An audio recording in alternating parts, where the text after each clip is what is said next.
Hi, today I'm for the INFINIX Smart 7 and I'll show you how to check battery temperature with Ampere app on this device.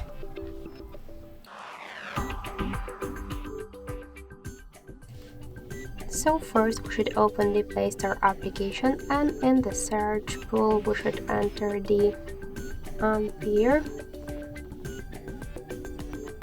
So now we should tap the install button and wait a couple of seconds.